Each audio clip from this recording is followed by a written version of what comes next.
acronym for the University of the Gambia Medical Students Association, recently staged its first gala dinner.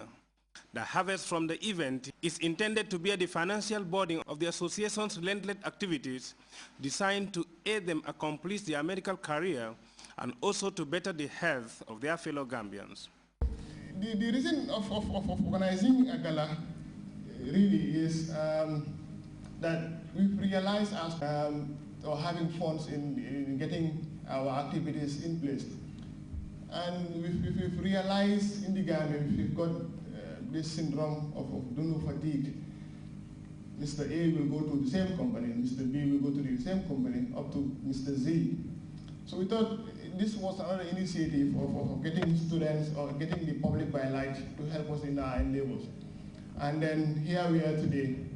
And I must say at this juncture, the companies and the participants that bought table, we must thank them. One of those activities to be financed by the gains from this dinner is a proposed trip to Togo, a fundamental exercise in the medical student's career. The things that we are discussing in Togo are topics that are of interest to us now. We're talking about maternal mortality today, we're talking about nutrition, infant nutrition, we're talking about cancers that are affecting by light. The conference is geared towards finding new innovations, new ways in solving those problems at our level as students, in which will help us when we graduate as doctors. I will refer you back to when the President of the Republic of the Gambia said he wants the University of the Gambia to be among the 5 best universities. I don't think he meant the university to look good in terms of infrastructure, but I think he was referring to the products of the University of the Gambia to be of world-class professionals, world-class doctors. The event was reasonably patronized by institutions and individuals. This development was preceded by a symposium organized by the association where an array of issues relevant to the development of women were showcased and discussed. Key among them was breast cancer, female genital mutilation, and maternal mortality. Louis Mendy, GRTS. More than 1,000 households have received mainly food items from a charity funded by the leader of the United Arab Emirates, Sheikh Khalifa bin Zayed Al Nahyan. Fatou Jassa reports the handing over of the food items comes days before the commencement of the Muslim holy month of Ramadan. Before Muslims enter the holy month of Ramadan, an Islamic charitable organization has distributed food items targeting more than 1,000 households.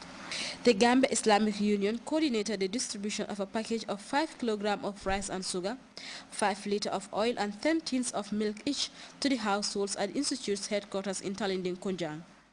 The consignment comes through the support of Sheikh Khalifa bin Zayed Al Nahyan Charitable Foundation.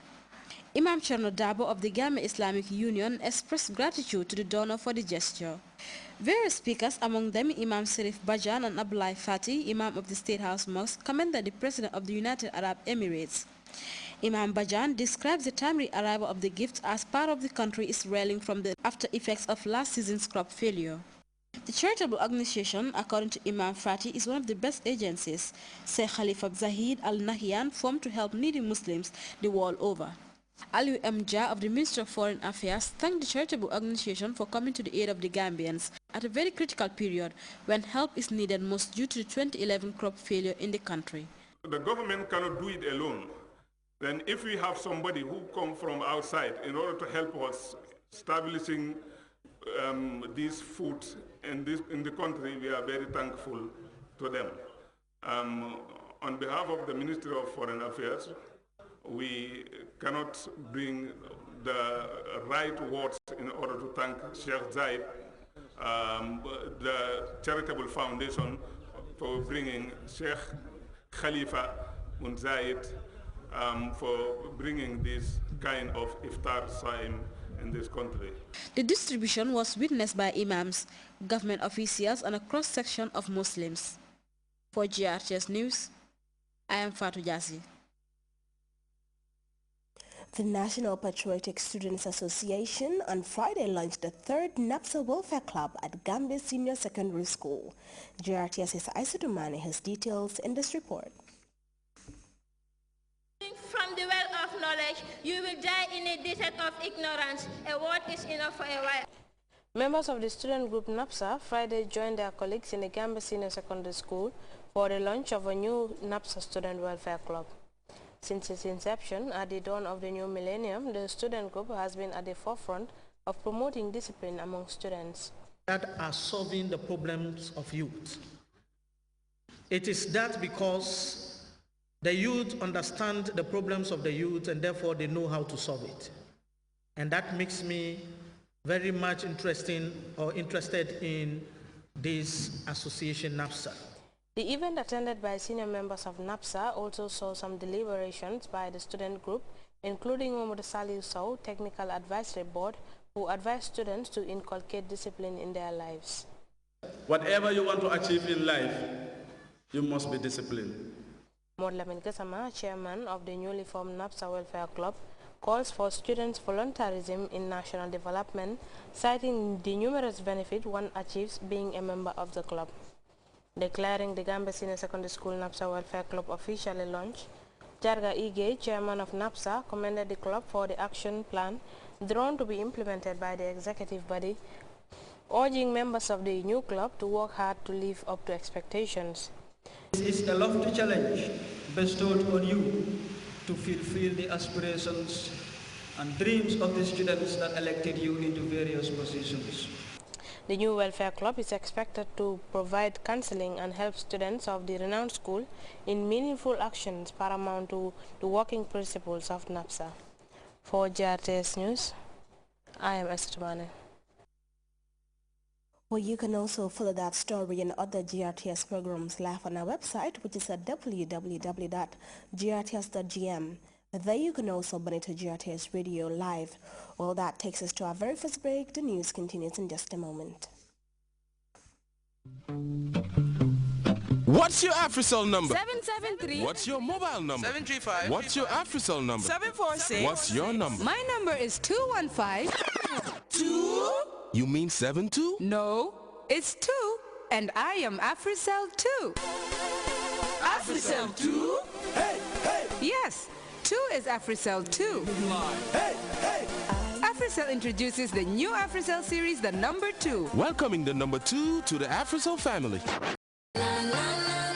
From now on, the AfriCell lines will not only start with the number 7, but also with the number 2. Get a new AfriCell SIM card now that starts with the number 2. So now I can get an AfriCell number that starts with the number 2? Yes. And when you receive a call from a number starting with the number 2, it's one of the new AfriCell lines calling you. My mobile number is 2, and we are AfriCell 2. Welcome back. A prominent Malian journalist is recovering from injuries he sustained after he was kidnapped and beaten by unknown assailants. Sauda Haidara is the editor-in-chief of Malian daily independent newspaper. Haidara was kidnapped in a daring raid on his offices in Bamako by gunmen alleged to have been government soldiers. The prominent journalists were later released, but not after being severely beaten by his kidnappers. We have details in this report. It was late afternoon when Sauti Haidara was kidnapped right in front of the offices of the independent newspaper where he is a head editor. Employees and neighbors got involved, but the kidnappers started shooting to disperse them. The head editor was taken in a pickup truck outside of Bamako where he was beaten up for several hours. 3 of them aimed their weapons at me, while 4 or 5 others began to hit me with their rifle butts and with clubs. They were also kicking me in the ribs.